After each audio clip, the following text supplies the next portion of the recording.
Okay, I just looked this up.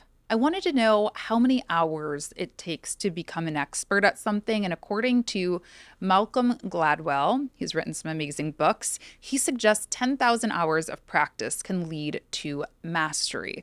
Okay, I want to do a quick math problem with everybody tuning in here.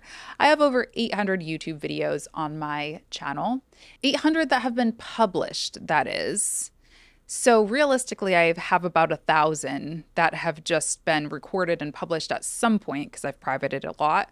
Each video takes me somewhere around, 10 hours to record, edit, promote, market, which brings us to that 10,000 number. So I'm going to go ahead and qualify myself to make this episode where I talk about everything that I've learned about YouTube. Now, even though Malcolm Gladwell might qualify me as a master or an expert, I always hesitate with that because here's the thing about creating content, about YouTube. I think you've got to forever be a student. And maybe that's my tip one is like, you've got to stay curious. You've got to stay malleable. You've got to stay teachable. You've got to, you've got to stay curious. And so I never really walk around calling myself an expert, but I have learned a lot over those past 10,000 plus, let's be real, hours creating YouTube videos. So here's what I've learned. First things first, you just have to start. And for most people tuning into this, that means starting scared.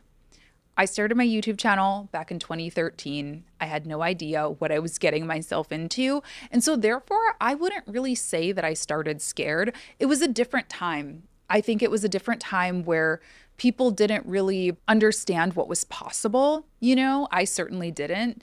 And I didn't know how it all worked. And so therefore, I just felt pretty like nonchalant about it. And I want you to try your best to follow that feeling, to recreate that feeling. And I know it's hard in 2025 or 2026, whenever it is that you're watching this, because we do know, right? We do know what is possible and how good it can be and how fruitful it can be.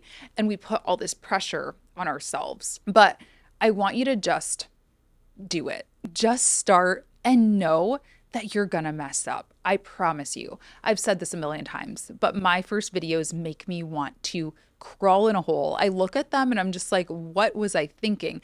Honestly, though, it doesn't. They don't make me want to crawl in a hole. I think they're cute and funny. And like, I don't know, when you look at other people who maybe aren't at this like amazing studio quality level, do you laugh at them? Do you think, oh my gosh, that's so embarrassing? Because I don't. I think, oh, that's, if anything, that's kind of cute. Like they're just getting started. Like, can't wait to see where they go. Or I just think nothing about it, right? And so keep that in mind. Like people are either going to think nothing about it because they're so focused on their own stuff, or they're going to encourage you and want you to continue to improve. Nobody's going to be making fun of you and expecting you to be perfect on day one.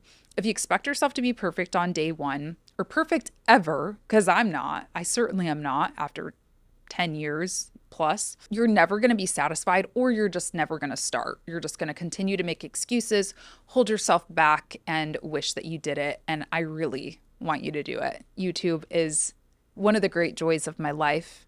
Personally, it brings me so much happiness. Professionally, it's brought me pretty much all of my business, 90% plus of my leads for my courses, my service-based offerings like social media management and video production, almost all of my friends. So it's really been a game changer. So start, even if that means starting scared. This maybe should have come as tip one, honestly, and that's that you need to love it. I talk to a lot of people who maybe just kind of want to follow in my footsteps, for lack of better words. They're like, oh, Latasha, you have this successful business. I would like to be at the place where you're at. And you did YouTube, so therefore I want to do YouTube.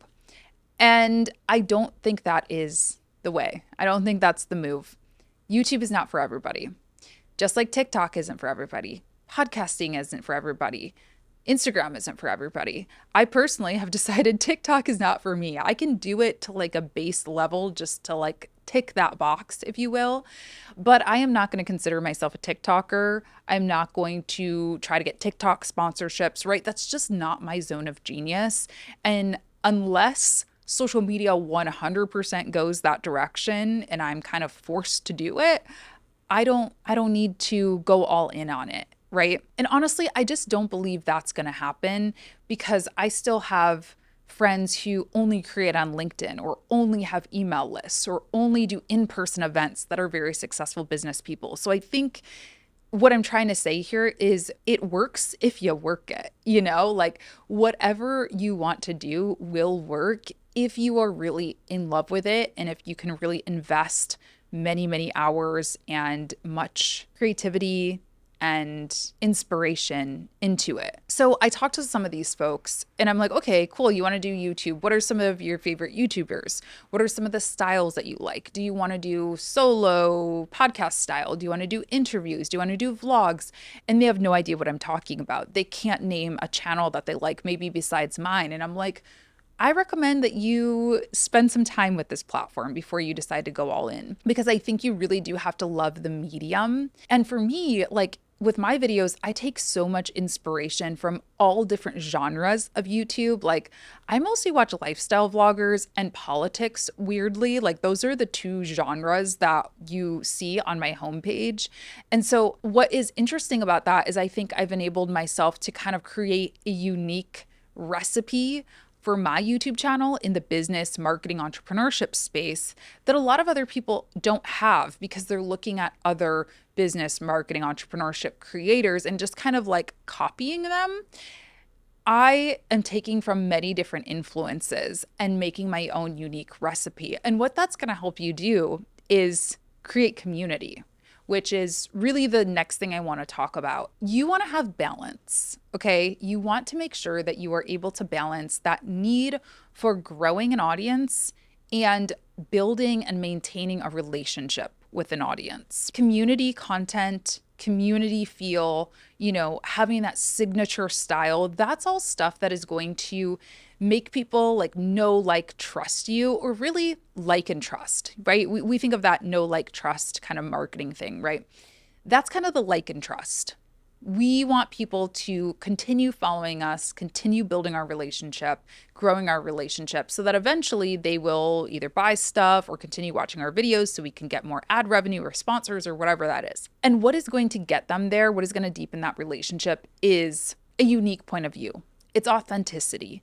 It's sharing things in a way that maybe you wouldn't see other people in your niche sharing. But you do have to balance that with that first piece, which is the no.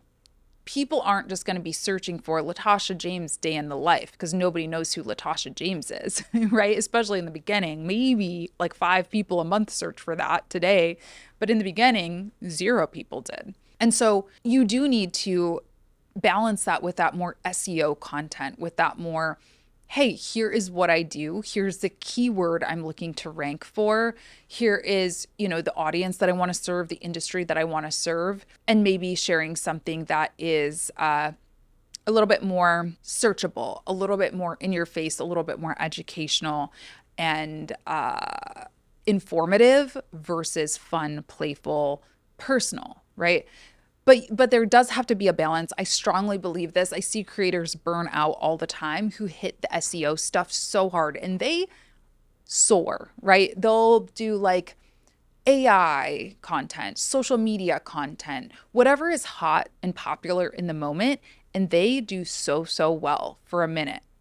And then once that topic loses popularity or once they lose steam and they burn out on it, which I've done, I've talked about social media management till I'm blue in the face. And then I've like started to kind of resent it. They either stop uploading or, they try to pivot and it's too late and their audience is like, what are they doing? So you don't want to be a one-trick pony, right? You want to basically build that relationship so that your audience starts to stick around for you, not just what you're giving. Obviously, yes, you have to give value on YouTube. Like, I think we all know that. That's all basic YouTube advice. But your audience will stay for you. Like, you could go to ChatGPT and get this video, right? You could just say like, hey, what should I know about starting a YouTube channel? And go to ChatGPT and get some answers. And they probably will be helpful, at least some of them. But what I'm telling you is 10 years of lived experience, 1,000 videos, 800 videos worth of lived experience. And that is irreplaceable. ChatGPT can't tell you about how it feels, right, to be vulnerable on camera, or about fear, or about genuine joy or genuine results, because ChatGPT hasn't had results from YouTube. It's just aggregating other people's results, right? So people will always listen for your unique point of view. You just have to be authentic and you have to prioritize the relationship over strictly SEO. And then you have to balance them. I know that's a tall order, but you can do it. With that said, you do want to have a theme to your YouTube. You want to niche down, as they say. And I have kind of changed my perspective on niching over the years, just to kind of support what I just said, in that I used to say choose one keyword and just use that keyword over and over and over again for the rest of your YouTube channel. For example, for me, it was social media manager. For years, I had social media manager in every single video title, every single tag, every single thumbnail. And yeah, that is how I was like the top social media management creator for a long, long period of time. However, as I already mentioned, it led to burnout. I think I stopped growing, right, with my audience, or my audience outgrew me, maybe I could say, at least some of them.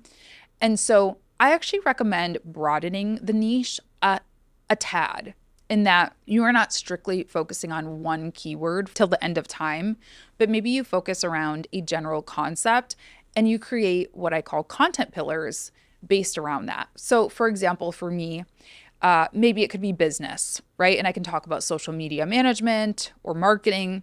I could talk about just freelance advice, and I could talk about like the lifestyle of a business owner. For me, I'm still kind of figuring this out in this like 2.0 or 3.0, whatever iteration of my YouTube channel I'm on. I'm still kind of figuring this out, but I think honestly for me, it's a little broader in that I want to just help people live better lives.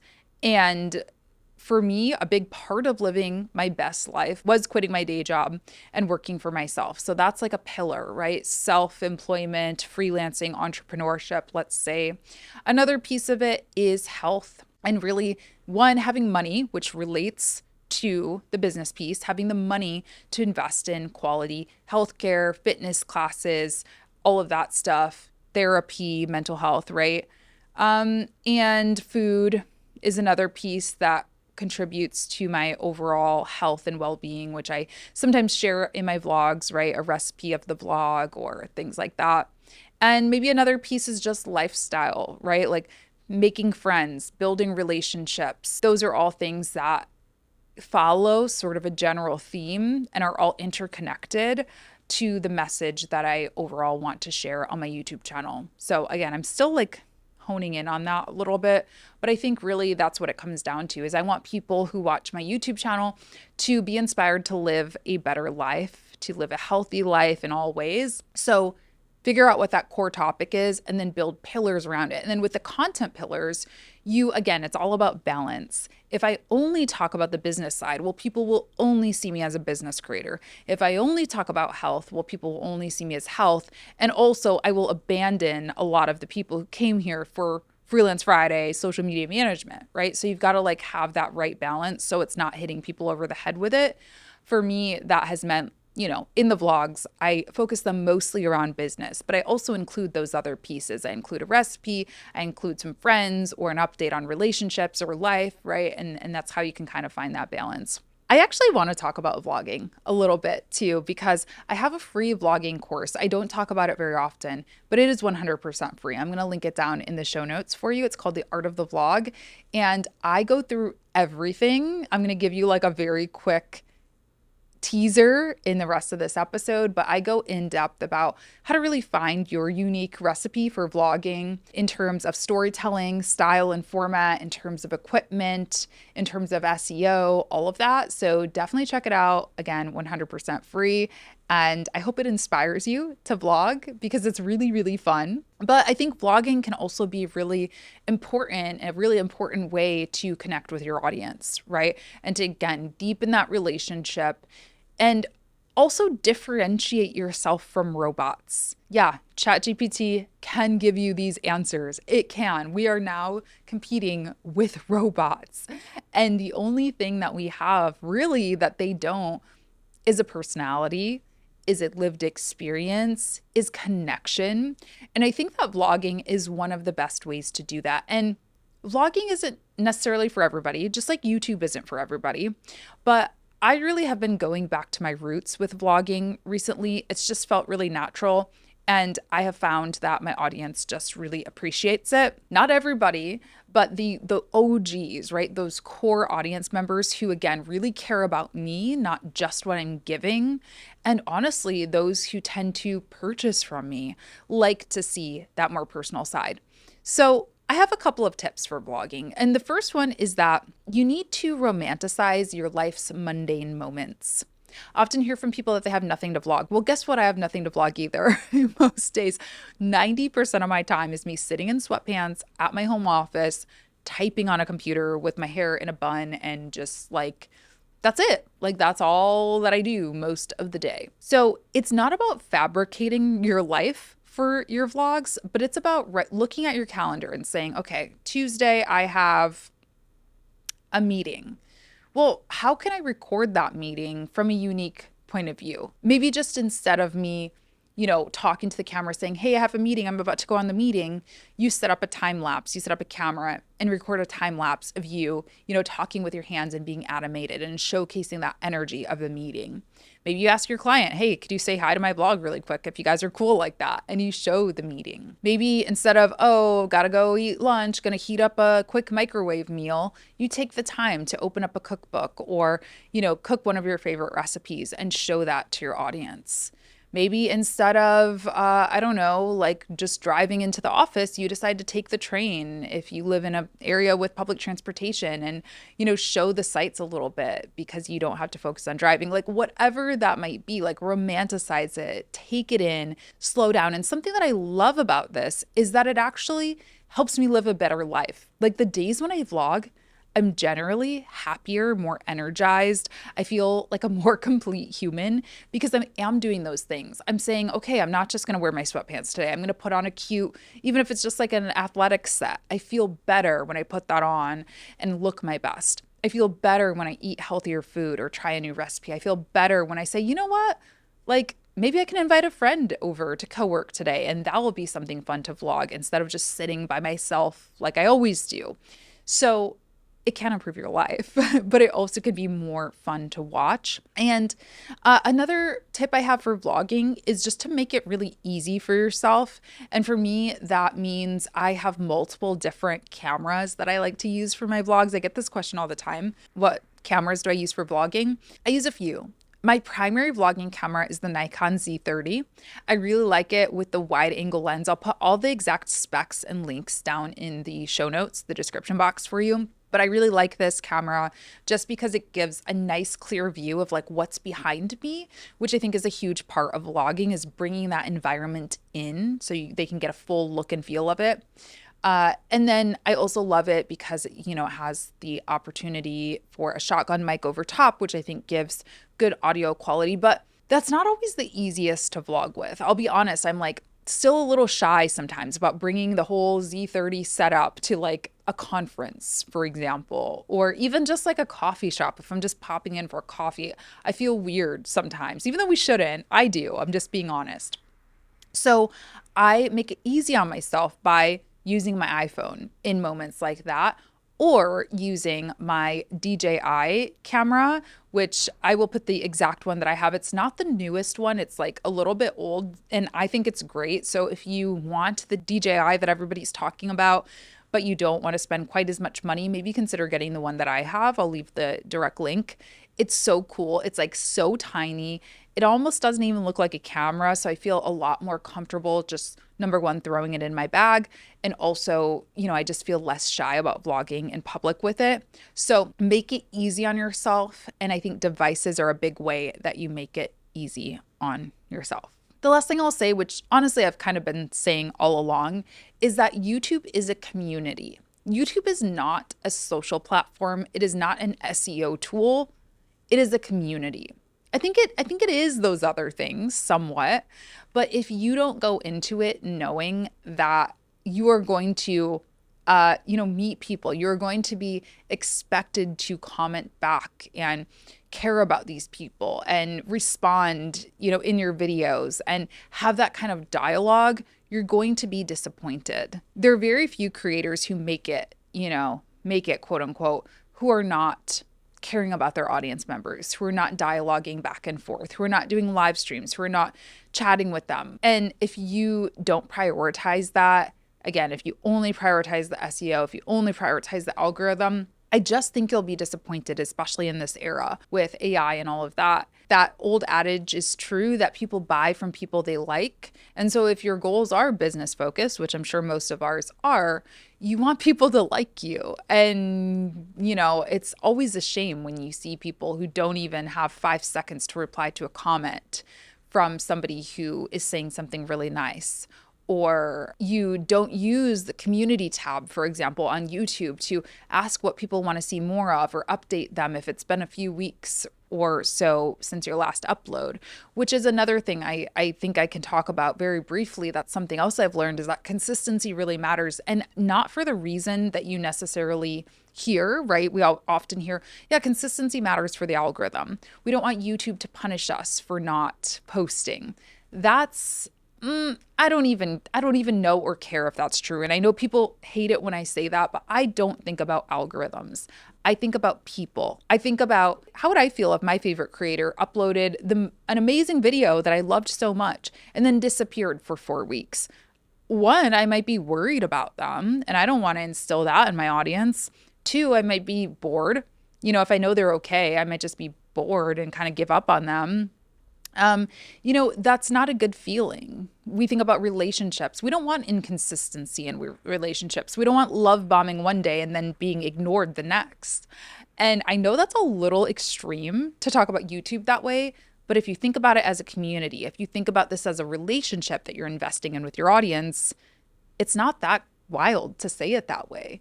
So let people know when they can expect you. Keep your word. If you say you're going to upload once a week, do your best to upload once a week. And if you find out that's too hard, then under promise and then over deliver, right? Say, okay, I'm going to do bi-weekly.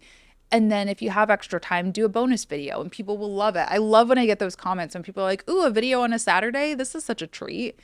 And I know that I, over the past couple of years, have been a little bit more lax with my upload schedule. I used to, for the longest time, 1 video a week minimum, 2 or 3 videos a week at some points in my YouTube career. And I would be intense about it. Like, I would not miss an upload. I have missed a few uploads over the past couple of years, and I apologize to that if you're somebody who ever does get worried or bored or sad from that.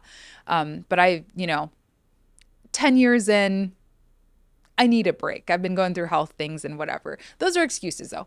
I still do want to get better about it. And I do just think that if I hadn't have had that consistency in the early days, though, I wouldn't be where I am today. I wouldn't have built the amazing community that I've built if I was just a fair weather friend, just a fair weather YouTuber, just popping in here and there. So think about that. Be as consistent as you can be and overpromise. Under promise, over deliver on that consistency if you can. All right, so that's my little pep talk, my little heart to heart. Those are some of the non-technical, non-SEO types of things that I've learned over 800 plus uploads. I've got a bunch of videos on my YouTube channel all about the more tech stuff. So if you want to see my podcast setup, I can leave a video link for you on via YouTube cards.